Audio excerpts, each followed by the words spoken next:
Welcome back to Lowcountry View of Hilton Head. My name is Earl Yates. I'm your host. And to continue on with the first segment, I have, of course, Dee Merian. She's the author of The Best Years of Flying, along with 5 other books that she's written. We spent the first part talking a great deal about who she was as a woman, her years of growing up, working, educating herself, and raising her family. Now, this part of the show will get more into her life as an author. So, now your first book, when was that? That first book was in about 12 years ago, and it was short stories, and they were all true. And it was called American Mosaic, and it was about different people during the 20th century. And Forbes magazine read it because of one of the first stories had a comment about Malcolm Forbes in it and his estate, which he used to open up for various parties, various functions, fundraisers. He's the one that had the big function for Elizabeth Taylor when she got her first $1 million that he donated to start the HIV program. He did a lot of programs on his property. And so I mentioned about the story. And somebody told his son, Steve Forbes, and made it sound like it was something really terrible. So he ran out to get the book and discovered it was very flattering. And so he gave me a recommendation. That's what launched me, was that first book.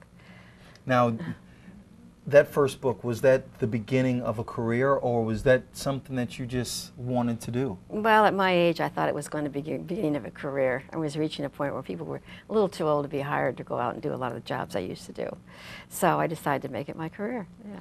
Well, that's quite nice. I mean, I'm somewhat of a writer myself, so it's very interesting to see it as a career. Right now, I'm not near that stage, but to think of it as, you know, waking up in the morning and to express yourself through writing must be a pretty fantastic thing, certainly since you've done so much already in your life.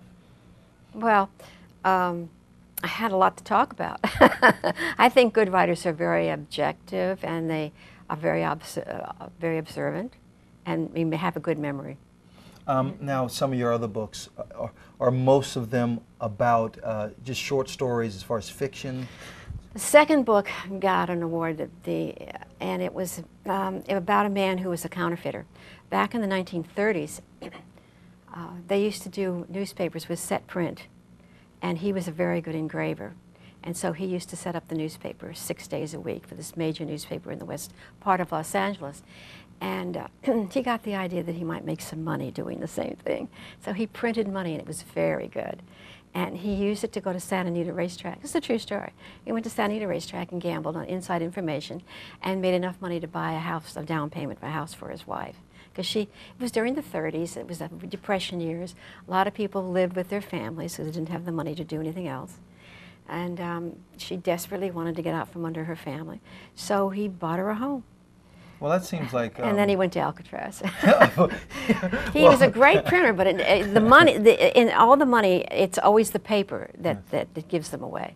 There's one paper manufacturer, and they used to be, of all places, in Switzerland, and somebody figured out how to steal a roll of it. This was back in about 20 years ago. And a Syrian put a very good engraver from East Germany into their town in Syria, and he printed American money, $100 bills. Remember when all those $100 bills were running around? Everybody thought they were real, and they turned out to be counterfeit. And he was going to get paid very well to do this counterfeit money, and they killed him because they were afraid to get. So they finally Americans decided that it was a good idea to have their own money manufactured in the United States. So somewhere in New England, and a very quiet place that they won't talk about, as they make our paper for our money.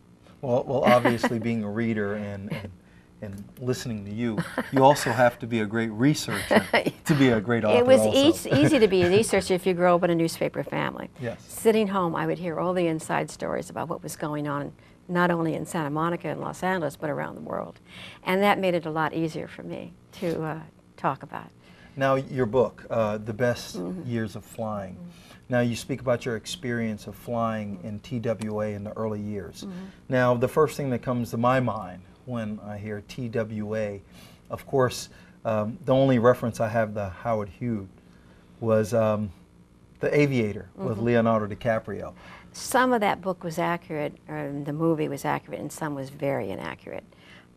The problem with Howard Hughes is that he had two major accidents. I think if he hadn't been a billionaire, and he was America's first billionaire, if he hadn't been that, he would probably been a test pilot all his life. He loved airplanes. He designed his own planes, and he used them for his airline. And he had two major accidents, and the second one was very severe, and everyone talks about it. It happened in Beverly Hills, and he crashed 20 yards away from the golf course.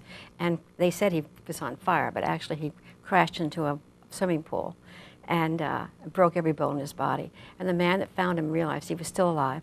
They took him to the hospital, and he continued to live. And they gave him morphine, which in those days was what they gave people when they were in serious pain. But it's highly addictive. But the treatment then was they gave you morphine, then you weaned you off of that and gave you cocaine, and then they weaned you off of that and let you go home. Well, he'd been in the hospital nearly 3 years, and he was anxious to get out of there. He wanted to go back and rebuild that airplane and test it again. And so he finally figured out how to give himself his own morphine shots in the muscle of his arm. And he wrote himself out of the hospital and went back to the Hughes aircraft plant and rebuilt the plane. And from time to time, when the pain was severe, he gave himself cocaine. And that's what really brought him down.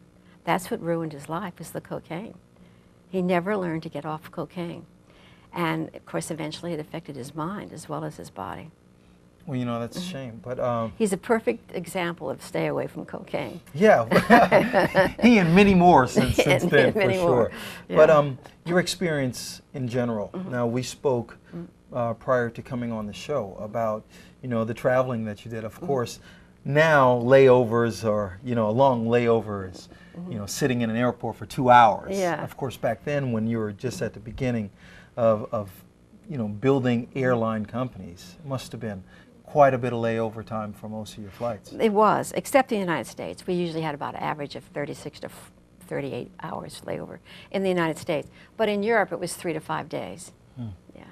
Well, I mean, you had to And we enjoy stayed at yourself, 4-star hotels, which Yes. was nice. And we could eat anything we wanted in the hotel, just sign the bill, and Hughes took care of it. He had a limousine pick us up and take us to the hotel from the airport and back again. So it was a very comfortable lifestyle. And I could see why so many girls got caught up in it. I met one girl, she's just darling, but she's been working for the airline for 40 years before she finally quit, because she just enjoyed it so much she didn't want to quit. Well, that's a good reason to not be called a flight attendant when you're being picked up from the airport in a limousine. You're I mean, right. of Well, course, the whole crew would get into it. You know. Well, of course, but you still got your ride. And Yeah, that's right, and it was nice. free. And of course, that time it was a glamorous job, like you're speaking of. Well, for sure. the airlines really, the early airlines really set up the air routes today that all the planes fly.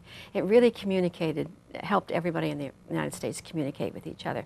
There was a time before the airline industry that people in the Deep South really didn't know what was going on in the Far West and could care less, and vice versa. And people in the Far West really didn't care what the Midwest was doing or New England. But the airline industry, we could get together in a matter of hours. And we began more and more acquainted with each other. Long before computers, we began to really understand and equate with each other what was going on. And it wasn't hard for us to accept an invitation to go to a wedding far away, because we could fly there. Well, otherwise it would take 2 weeks to drive there if it were that far. So the airline industry really brought people together. And that was the best part, I think, about the airline industry.